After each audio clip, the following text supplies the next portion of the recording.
welcome. In the last lecture, we are halfway through a computation of integral 0 to infinity sin x by x dx. So, what we have done is that you take g to be sin 1 over sin x by 2 minus 1 over x by 2, and then g becomes continuous function. And so, now here we have integral minus pi to pi g x sin n by n plus 1 half dx is x dx is equal to this. Now, this is nothing but recall that minus pi to pi d n of x dx. Now, this one is now if I make a change of variable, now you take n plus 1 by 2 of x is equal to u, then this becomes minus n plus 1 half of pi, n plus 1 half of pi, then this is sin u, then this is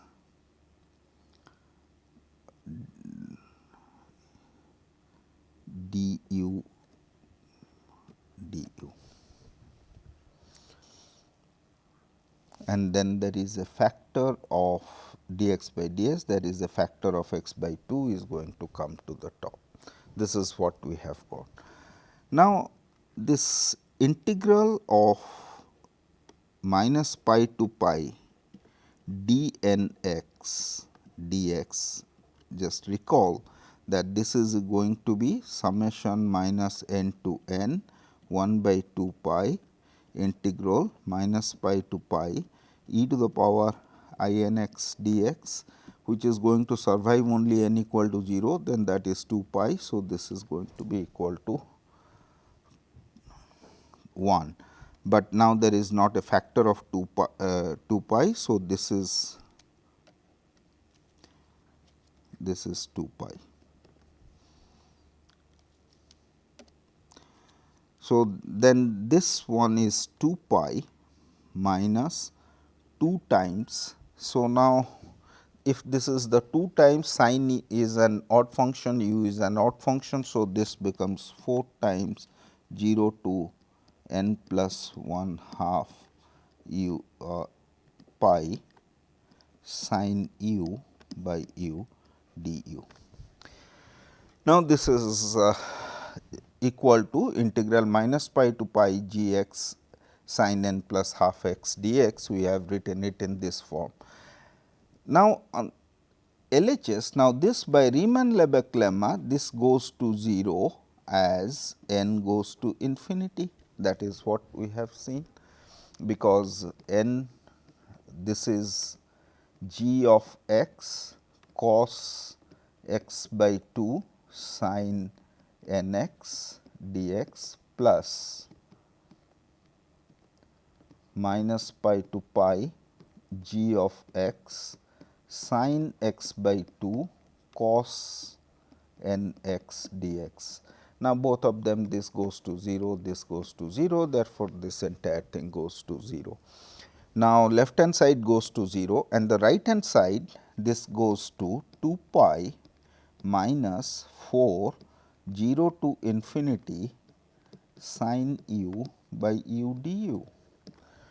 So, then this implies that 0 to 4, 0 to infinity sin u by u du, this is equal to 2 pi, and which gives the result what you want. So, this is another cute proof of sin x by x dx integral is equal to pi by 2. Okay. So, now let us try to address the issue of convergence of the Fourier series. One of the question at the beginning we asked ourselves that if we know f hat, then can we construct f? and also if the Fourier series converges, is it necessary that it must converge to f? So, Fair asks this question, okay, you give me f at, I can produce f. So, to get this, he used a technique what we are all familiar with. We have seen that a sequence may not converge,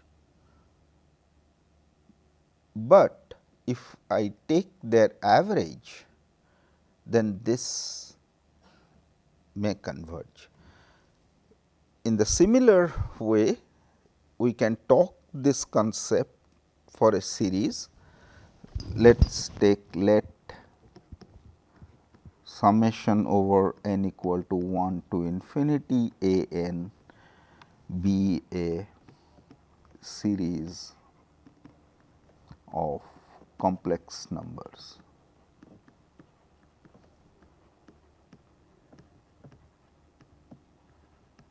N.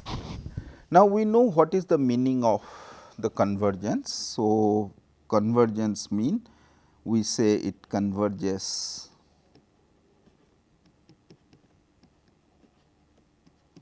some s if S n which is equal to n equal to 1 to n a n converges to S.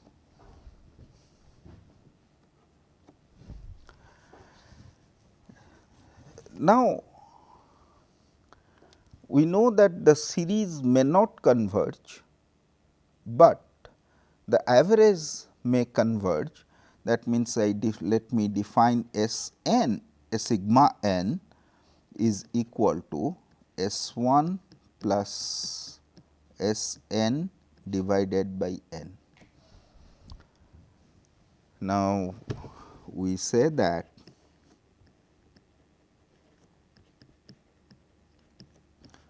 summation a n is Cesaro summable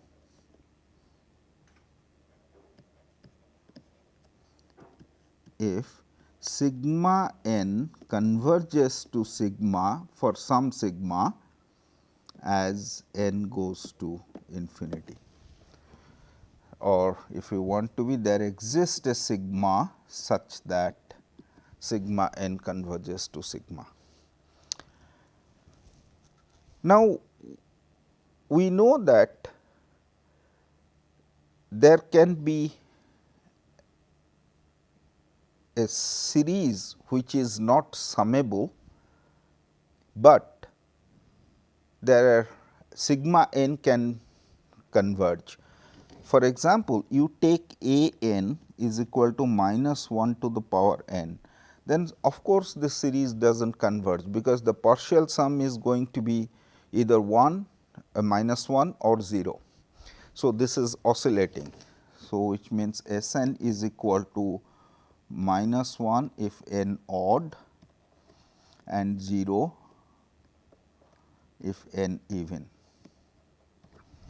So, therefore, S n does not converge, it oscillates. However, if I look at sigma n, then this is going to be S 1 plus S n divided by n.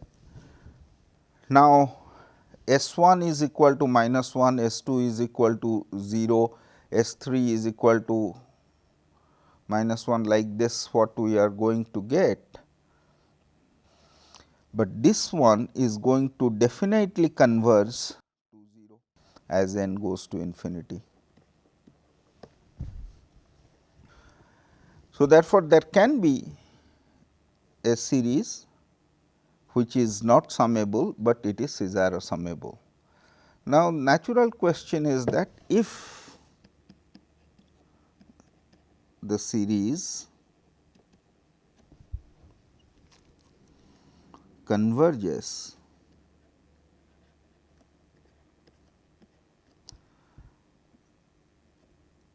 then what can we say about to which number this series is going to be Cesaro summable, or whether it is going to be summable first of all, and then next if it is summable, then to which number it is summable. Sigma would be what? Then sigma is equal to S. That is what is our claim. So, that is fairly easy. So, you look at sigma n minus of S, then this is equal to S 1 plus S n divided by n minus of S, which is equal to, I can write this as n s by n. Therefore, this is S 1 minus S plus S n minus of S divided by n. Now, the series converges to S. What does that mean? The partial sum is going to converge to S. That means, for epsilon positive, there exists a n sub naught such that mod of S n minus of S, this is less than epsilon for all n greater or equal to n sub naught. So, now I can write this sigma n minus of S, this to be S 1 minus of S plus S n naught minus 1 minus S divided by n plus S n naught minus S plus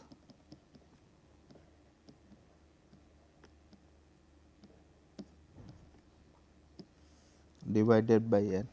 Now, look at in the second term, if I am taking the mod, then this is lesser equal to mod of this, mod of this, mod everywhere, this is going to be mod. Now, in the second term, all these S n, they are less than epsilon. So, now this is epsilon, and then how many epsilons would be there? There will be n minus n naught plus 1 divided by n. So, this is the second term. Now, the first term S n is a bounded, because it is a convergent sequence, therefore, it is a bounded sequence. That means, there exists some m, this is the bound, divided into n naught divided by n plus this. Now, we are interested for capital N going to be large. Now, you can see that when capital N become large, then this is a fixed number n naught, and m is also a bound which is a fixed number. So, this goes to 0, and now this one is epsilon times 1 minus n naught by n. Now, n naught by n, that goes to 0. So, this entire thing goes to epsilon. So, therefore, for a large n, sigma n minus of S, that goes to 0, which means sigma n converges to S. Therefore, if the series is summable to S, then it is Cesaro summable to the same number, but the converse may not be true. It will be definitely be interesting to ask that, okay, so if it is Cesaro summable, then it may or may not converge. Do we have some sufficient condition for which, if a series is Cesaro summable, then we can say that it is summable? So, now essentially we are asking Cesaro summable plus what will imply summable. So, proposition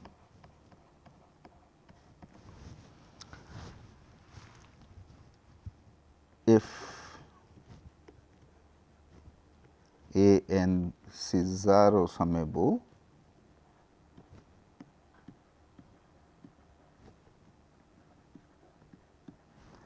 and n A n, this goes to 0 as n goes to infinity, then is summable.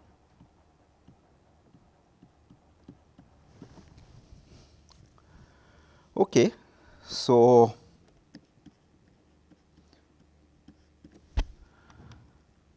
now denote S n is equal to summation over k from 1 to n a k, and sigma k is sigma n is equal to 1 by n S 1 up to S n by n, or this is by n is taken.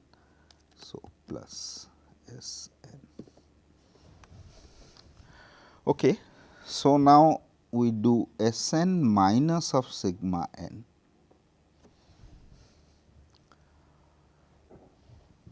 So, this is going to be 1 by n, I can write this is S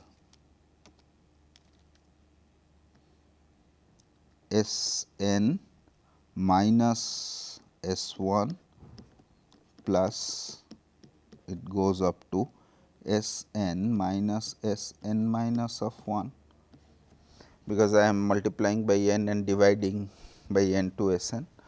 So, now this you can see that what is this is S 1 goes away. So, you are going to get a n minus 1 up to a 2 in the first term.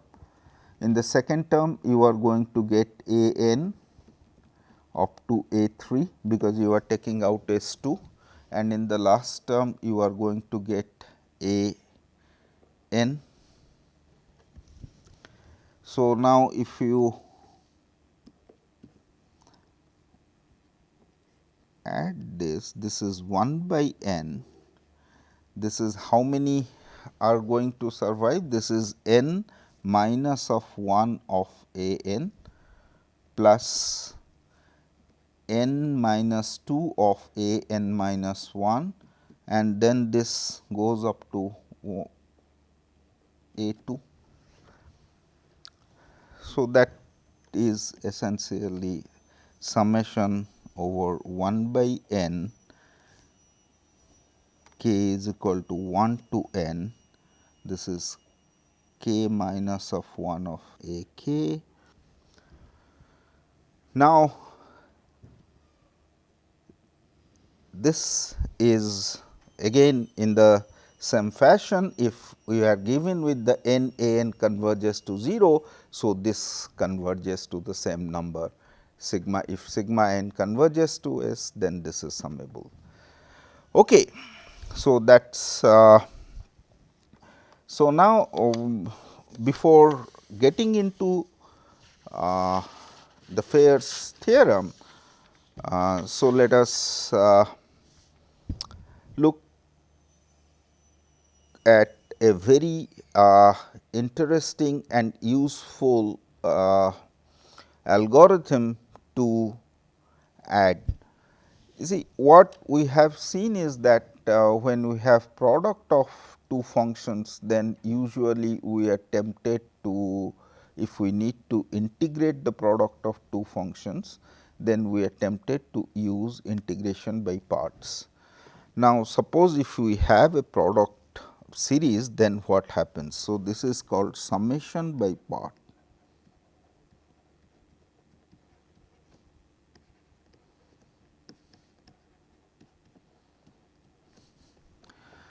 So, this you can say it a lemma.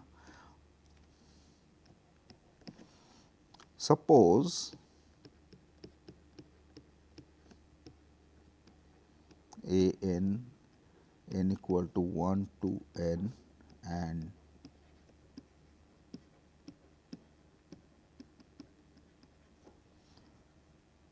are two finite sequences.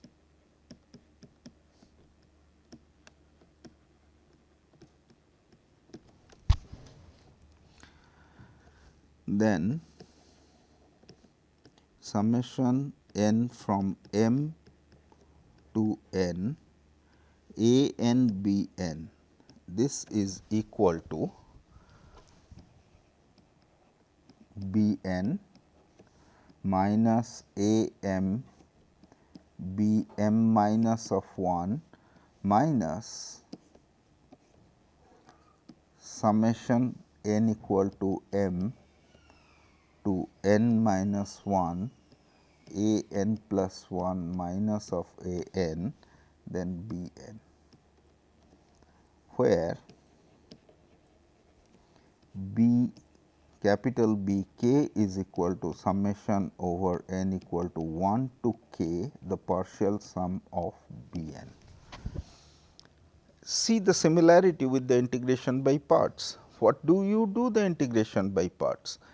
What you do is that you take the function and then multiply that with the integral and take at the values at the end point. So, now this integral is going to be replaced by sum. So, therefore, this is b n at the end point b n b m minus 1.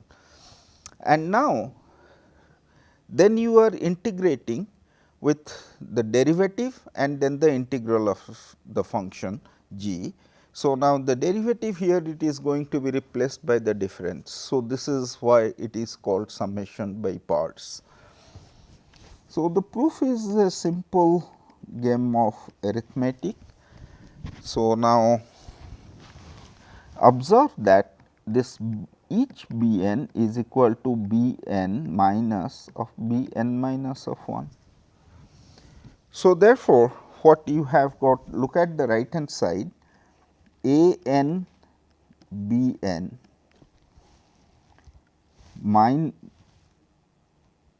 minus here if I am taking n minus of 1, then I am going to get a n b n minus of 1, and then this is n minus of 1, then this is plus a n minus of 1 and b n minus of 1.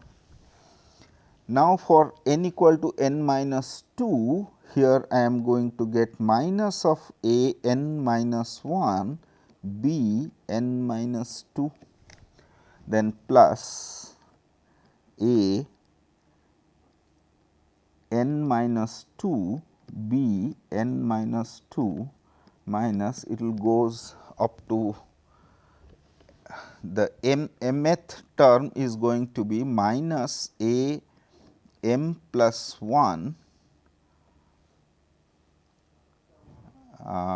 b m plus a m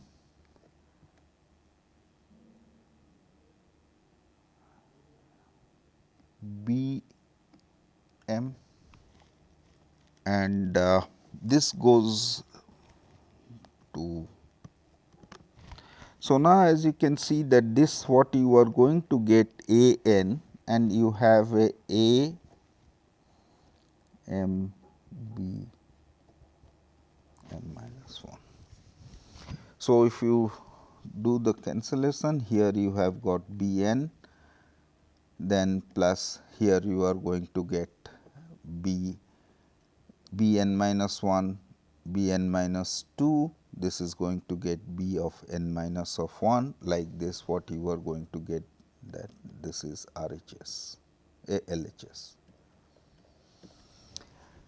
So, as an application of this, what one can see, the all of us were familiar with this result.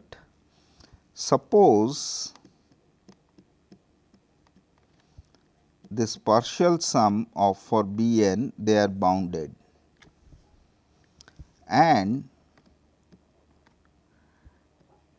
A n is a monotonically decreasing sequence which converges to 0.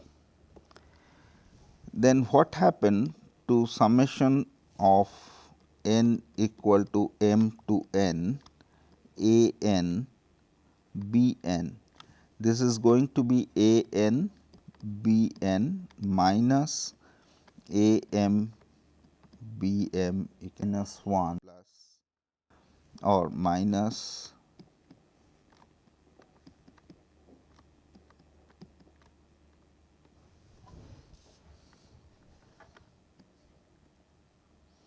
a n plus 1 minus of a n, and then this is b n.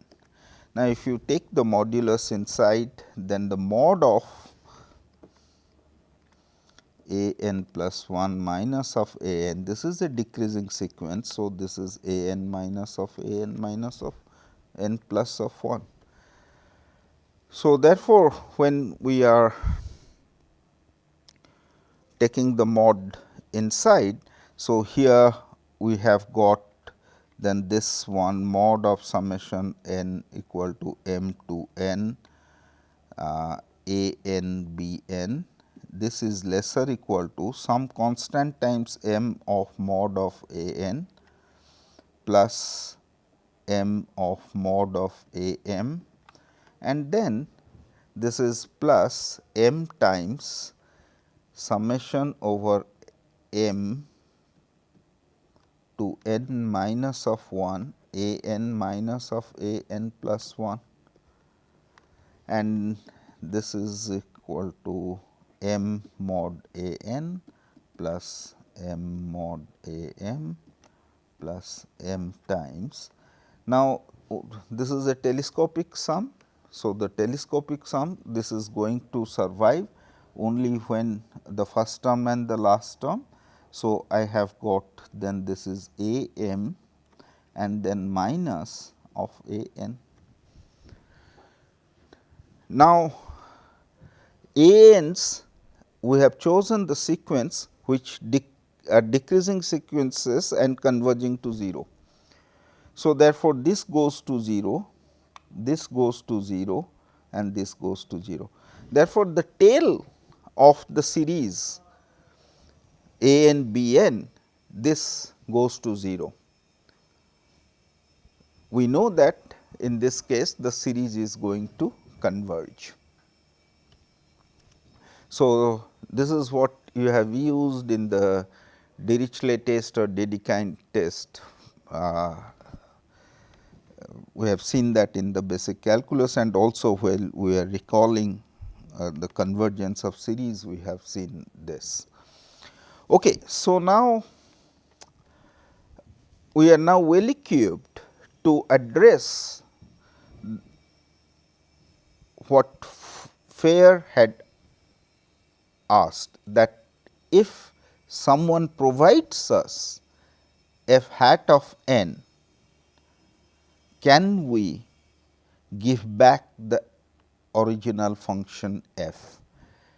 In the next lecture, we will attempt to see this. Thank you.